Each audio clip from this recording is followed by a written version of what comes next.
Thanks for checking out this video. So this is the wrap up for the 1980s horror movie superlative series that I've been doing with your friendly neighborhood Uncle Pete. So just as a reminder, watch this video on my channel, watch his video of the same type on his channel, then come back to my channel and go to the community tab and vote for whose overall picks for the 1980s you like the most. Also, we will still have up the poll for what decade you want us to cover next. So we have on there the 70s, 90s, 2000s, and 2010s. At the moment, when I'm recording this, the 70s is definitely running away with it. But if you want it to be different, go there and vote, and we'll see what happens. Also, just so you know, ground rules on this particular one, all of our picks for this overall had to be from what we've already picked for each individual year. So we just kind of have like, as an example, all of the most amazing films that we picked throughout the year are in the pool to be considered. And since it was such a tough choice at the end, at least for me, it started to be a really tough choice. And I was like, I feel like two of these films in just about every single category are about equal to me. So it was really hard to pick a clear winner, even though I did. So for that reason, I felt like there were a lot of films that needed an honorable mention or like a runner-up status. So I checked with Uncle Pete and he was like, yeah, it sounds good. So there will be a runner-up. So I'll start with the runner-up and then tell you who the overall winner is. And yeah, this should be a lot of fun. Put the comments down there and all that jazz. Oh, another thing. I'm going to say this up front. I usually say this at the end. Subscribe to my channel, please. Also subscribe to your friendly neighborhood Uncle Pete's channel, whose channel is linked in the description. Also, hit the notification bell button so you know when we're putting up new videos. Much appreciated. All right, so let's get to the overall picks. So my runner-up for most amazing was The Shining. It was hard for me to make this the runner-up because I love this film, and it's a film that I will watch like any time for the most part. And it's a film that I would probably choose to watch over the film I chose as the actual overall most amazing. So, but when I, thought about it very analytically, I had to go with what I picked for the top. But The Shining, wonderful film, amazing, captures claustrophobia so well. The directing is so amazing. The music is amazing. The fact that the Overlook Hotel is a character in it is unbelievably amazing. The acting is ridiculously good. And it's just an overall complete amazing film, even though it differs so much from the Shining book by Stephen King. But that's my runner-up for most amazing. So that takes me to the overall winner for most amazing for the entire 1980s has got to be John Carpenter's The Thing. I mean, come on. This film is ridiculous. Just like in The Shining, amazing acting, amazing music, looks so good. Claustrophobia is definitely going on here. Isolation, just the feeling of that. It's a very interesting story, even though it's not fully original because it's basically a retelling of The Thing from Another Planet from, I think, the 50s. But amazing film. And the practical effects. You throw on top of that the practical effects, which I think was a little bit of what tipped me in the favor of going with The Thing overall. It's unbelievable. Like, wonderful story, wonderful acting. Like, everything's amazing all the way around. So it's crazy to say it, but The Thing, in my opinion, is the best horror film to come out in the 1980s. Sounds weird to say it, but I just did. All right, so that's most amazing. So the next category is the best so bad it's good. Now, my runner-up for this one is Lamberto Bava's Demons. This is a fun thrill ride of just craziness going on. Nothing makes any sense, really, because the story is just out the window. It's just a vague premise of demons and a movie theater and people trapped in the movie theater, but it's insanely fun. The acting's kind of ridiculous because of the dubbing with it, but it's just a film you can't look away from, and anytime I see it on anywhere, I have to stop. Like, it's just one of those addictive films. It's like popcorn when you're watching a movie. You just keep eating it, and you don't even realize you're eating it. That's what Demons is like, basically. Even though when you step back from it, you're like, there's no story here, and this is just ridiculous, and everything is just, like, out of left field, basically. Plus, again, the practical effects in this one, wonderful. So that's why Demons is my runner-up for the best so bad it's good film. Now, I don't own the one I chose for the best, but I have already purchased it. It is in the mail. It's coming. I purchased it through Vinegar Syndrome for their halfway to Black Friday sale, and that is Mausoleum. Mausoleum is my best So Bad It's Good film from the 80s. If you have not seen this, I know I said it before, this is a must. If you like So Bad It's Good films, ridiculous. I mean, it looks good, and there's some actually like cool scenes, some good deaths, some good gore, some good demon effects, including a full-on female demon with like demon faces on her boobs and like green ooze coming out. It's insane. The color usage is great. The acting is horrid, but it's hilarious how bad it is. The characters are ridiculous. Relationships don't even make sense in the film. There's a woman who's just having sex with a gardener. The gardener doesn't even do work, and that whole situation is so weird. But it is a nuts film. I don't want to tell you a whole lot about it, but it is. Seriously, see it. Like it's a has to be seen to be believed. And I rewatched it recently, and it's still amazing. So that's why Mausoleum is my best So Bad It's Good film for the 80s. Now moving on to the most WTF films of the 80s. Lair of the White Worm is my runner-up for this one. Ken Russell film, you know it's nuts. Lots of crazy montages that look like trippy, drug-fueled things. A lot of left field stuff. There is an overall story going on with the film, so it is kind of interesting. But man, so much left field, wacky, crazy stuff. Like you don't even know what you're watching part of the time. And I talked about it in my initial video for it for 88, which was the weird nightmare sequence that Hugh Grant has in this. And yes, Hugh Grant is in it.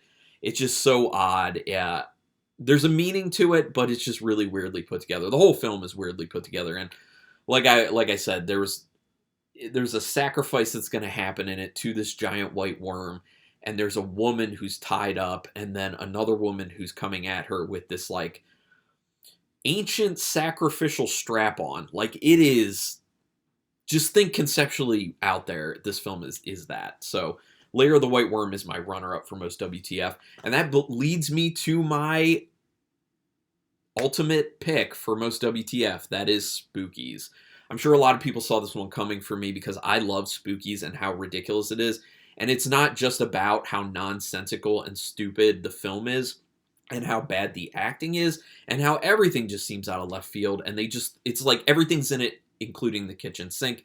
It's also the fact that there's such a storied, messed up past with how the film got made. And like I've said before, I have an entire video on my channel going over that and also going over what the script was originally supposed to be, because I got my hands on a copy of the original script and also some behind-the-scenes stories that a lot of people do not know, because I spoke to someone who, corresponded with someone who's actually involved with the film. Check those videos out. Check my review of Spookies and the documentary that's actually on this Vinegar Syndrome release. But let me show you. This is a slipcover, and yeah, that's pretty awesome. I mean, honestly, a lot of people would probably say it's getting too much of an awesome treatment right here for what the film is, but for people like me, don't think so. This is 100% the most WTF movie of the 80s, for me personally. Love it. So that's it for that category. The next one is the best gore. My runner-up is going to be The Fly. Now, I could see where people would put this as the top one because it's disgusting, especially the feeding that happens with the Brindle fly, with Seth Brindle.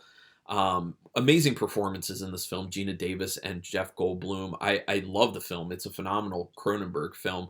So much body horror, though, and that's why it's the runner-up for best gore, because it's not like blood red gore. It is mutant human fly gore that's somehow even more disgusting than if it would be regular human gore. Like, it is nasty. The fact that his body's like falling apart, it's like in gooey, slimy detail. So amazing film. There's also a scene where someone, Jeff Goldblum's character Seth, is arm wrestling someone and it snaps a bone in his wrist. That's pretty nasty too, but that's why that's my runner-up. And that leads me to my number one pick for best gore of the 70s, and that's got to be, there's 3 movies in this collection.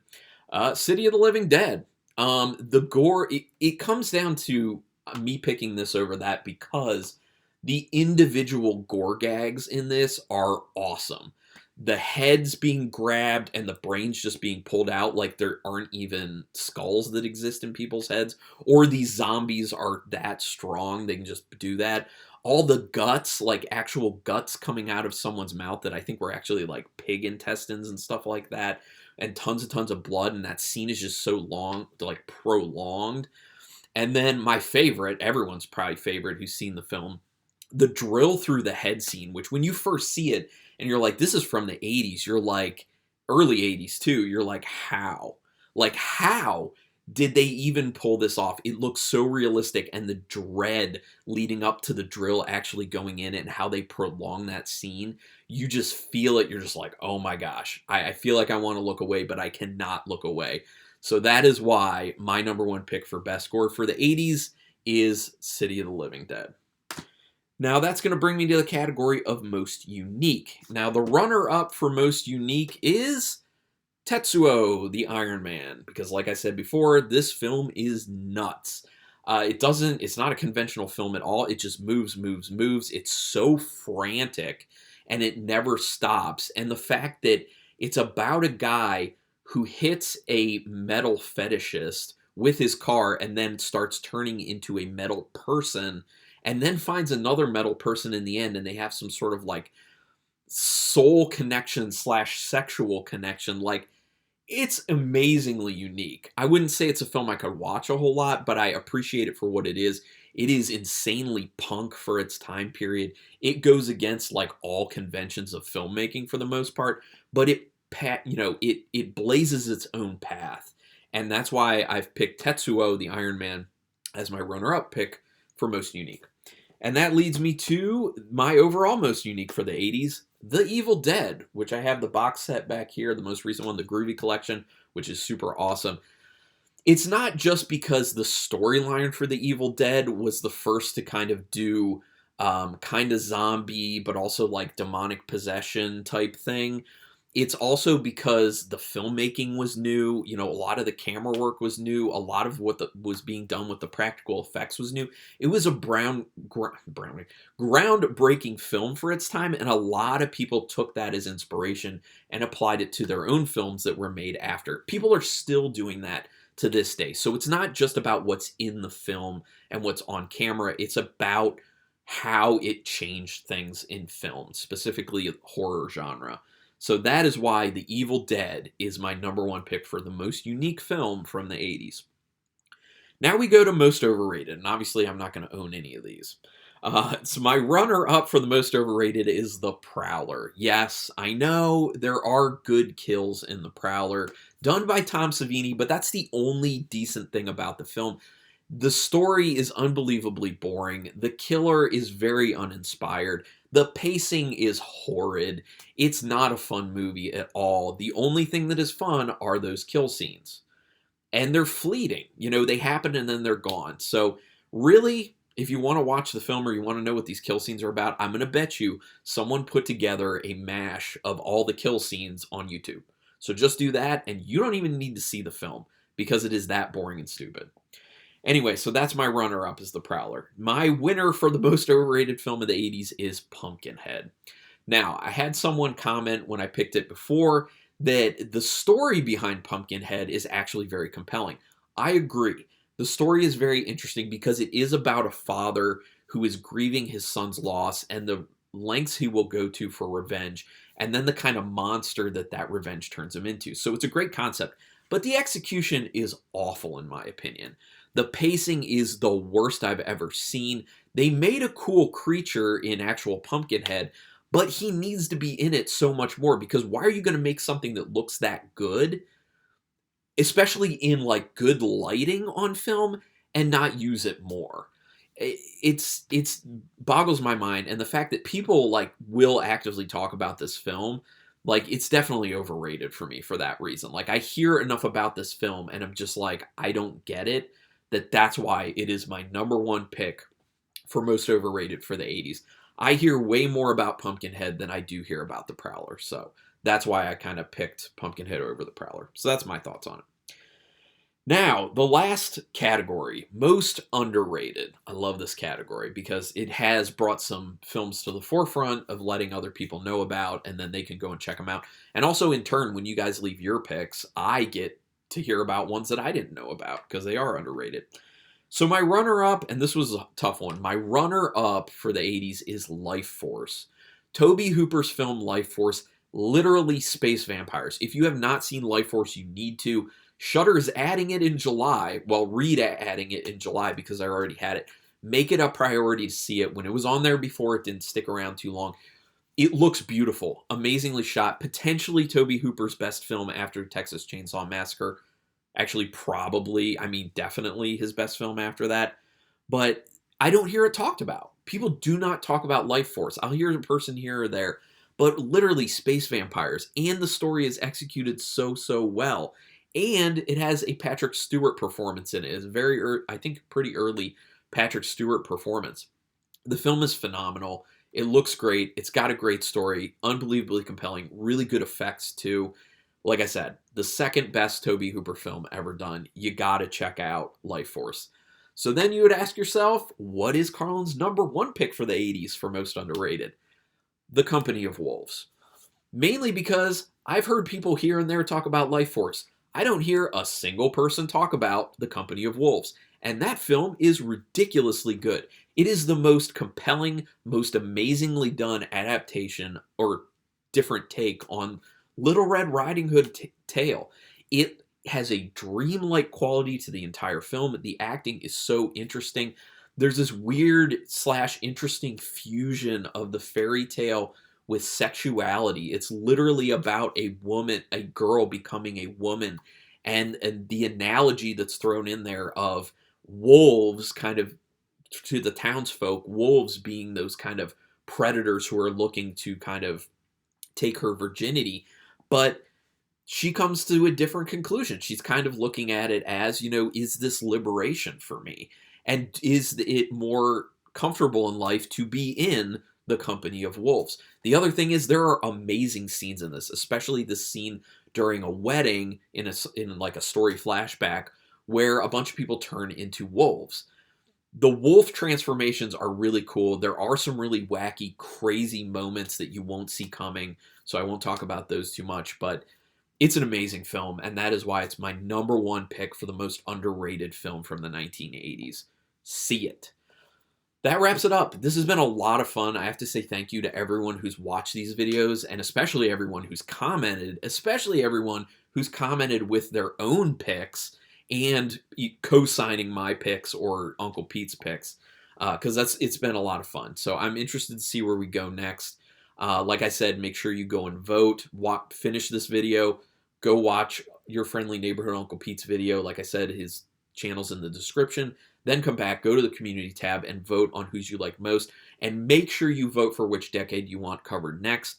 We will be taking a break, just so you know, at least a 2-week break between this video and when we start the next decade, because we need a little bit of time to kind of decompress after this. We also, depending on the decade it is, might need a little time to get caught up on a few films that we want to watch, especially for me if it's the 70s, because I looked ahead and I have not seen barely anything from 1970.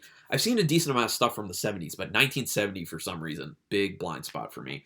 So might need a little bit of time. So definitely taking 2 weeks off might end up being a little bit more. So just keep your eyes on what's coming. I'm still going to be releasing videos on those Wednesdays that we're not doing the series. It'll just be like some other horror-related stuff. But yeah, thank you everyone for checking this out. Hit subscribe to my channel. Hit subscribe to Uncle Pete's. Hit the notification bell button on both of ours. Thank you so much for being a part of this. And until next time, keep it brutal.